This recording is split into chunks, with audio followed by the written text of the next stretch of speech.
প্রায় 2 মাস আগে প্রায় 2 মাস আগে কিছু মাশরুমের বীজ এনেছিলাম এবং নিজে সেগুলা যত্ন করেছিলাম যাতে এগুলো থেকে মাশরুম হয়। তো আমি এক অর্থে ব্যর্থ হয়েছি, কারণ এই 4টা মাশরুম বীজের মধ্যে মাত্র একটিতে মাশরুম গজিয়েছে। এটা খুব দ্রুত বড় হয়, 3 দিনের মধ্যে এত বড় হয়ে গেছে। আমি এখন এগুলো কাটবো এবং স্যুপ রান্না করে খাবো। বাদ বাকিগুলোতে মাশরুম হয়নি, এটাতে হয়নি, তবে এইটাতে হয়েছে ছোট্ট। এটা 2 দিন বা 3 দিনের মধ্যে পূর্ণতা প্রাপ্ত হবে। 2 মাস হলো এনেছি, যেখান থেকে আনি তিনি বলেছিলেন যে 3 থেকে 4 দিনের মধ্যে মাশরুম বের হবে, কিন্তু হয়নি। 1 মাস যত্ন করার পরে আমি একটা ব্যাগে করে রেখে দিয়েছিলাম যে ফেলে দেব। তো এইভাবে ফেলে দেওয়া অবস্থায় 1 মাস কেটে গেছে। আমার মনে ছিল না যে এটা ফেলে দেওয়ার কথা। তো গতকালকে ফেলে দেওয়ার কথা ভাবতে গিয়ে দেখি কি যে মাশরুম গজিয়েছে একটাতে। পরে আবার যত্ন করে রেখেছি। এখন ভাবছি যে আর একটু যত্ন করব, এখানে কেটে দেব, নতুন করে কাটবো যদি আবার মাশরুম হয়। তবে এখানে ছত্রাক ধরে গেছে। মাশরুম নিজে একটা ছত্রাক।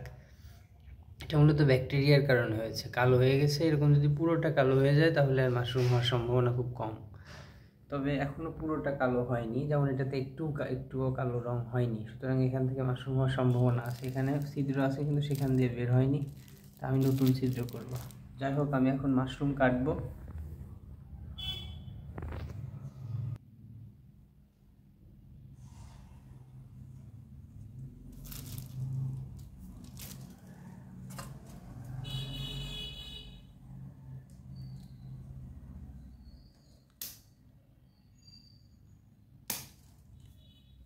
এই যে মাশরুম একটু বেশি বড় হয়ে গেছে। গত রাত্রে কাটা উচিত ছিল, আমি কাটিনি।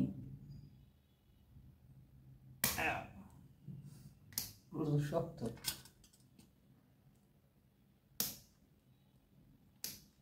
নিজের চাষ করা মাশরুম স্যুপ বানিয়ে খাবো সরাসরি, এটা যে কি আনন্দের আমি এটা বোঝাতে পারবো না।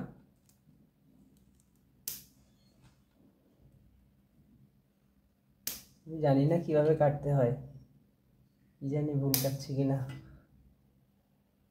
হবে ভুল, নাথিং টু ডু।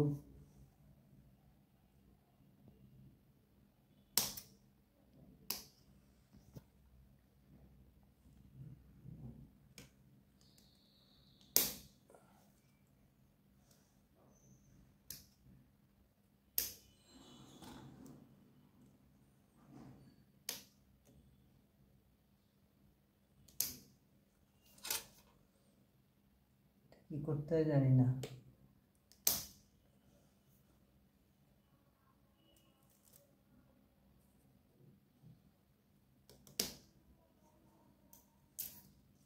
কি রেখে দিতে হয়?